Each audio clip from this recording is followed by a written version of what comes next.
I waited patiently for the Lord. He turned to me and heard my cry. He lifted me out of the slimy pit, out of the mud and mire.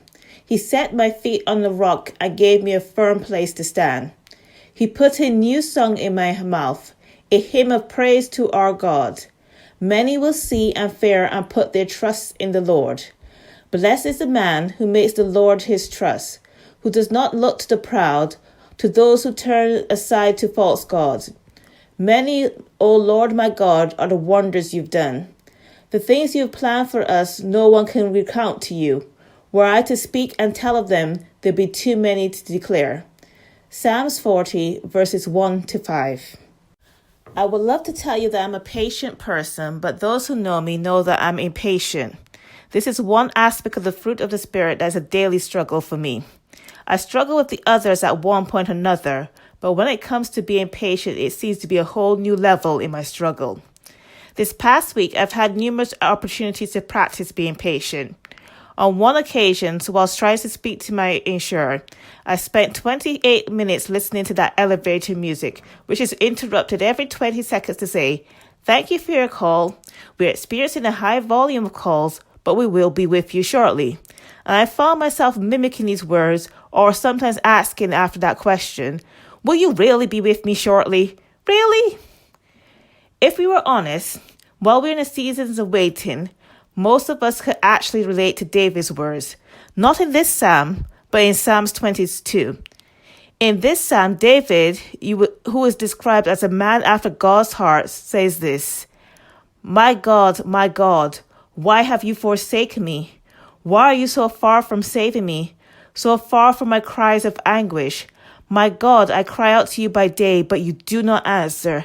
By night I find no rest." This was David being honest with God. At that moment, David felt God wasn't hearing him. And when we're in a season of waiting, be it for a job, home, security, relationship, it feels as though God is not hearing our prayer. However, this is not true.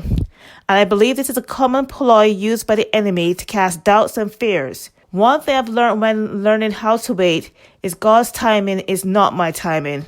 And when I receive that answer, even if the answer is a no, it's when I'm in the place mentally, emotionally, and physically to receive that answer.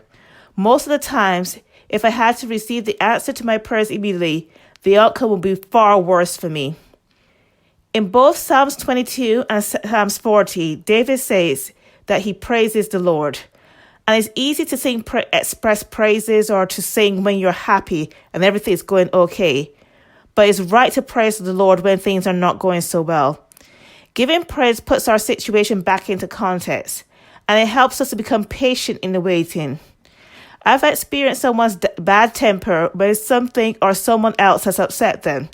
This has in turn put me in an awful mood and can lead me to take my frustration out on someone else. The chain of bad moods then grows and spreads.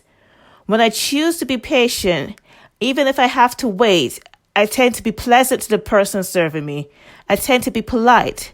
I can hear that person's voice brighten up after dealing with someone who's been pleasant to them, or I can see the smile on their face.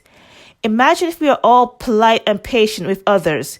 We could create a chain of goodwill that could spread. How would your day differ if the people you dealt with were pleasant? You will never know what your acts of kindness or another aspect of the fruit of the Spirit can do in this world or cause more kindness in this world. So let's be patient with one another. Let's praise in our seasons of waiting, and let's be kind to one another.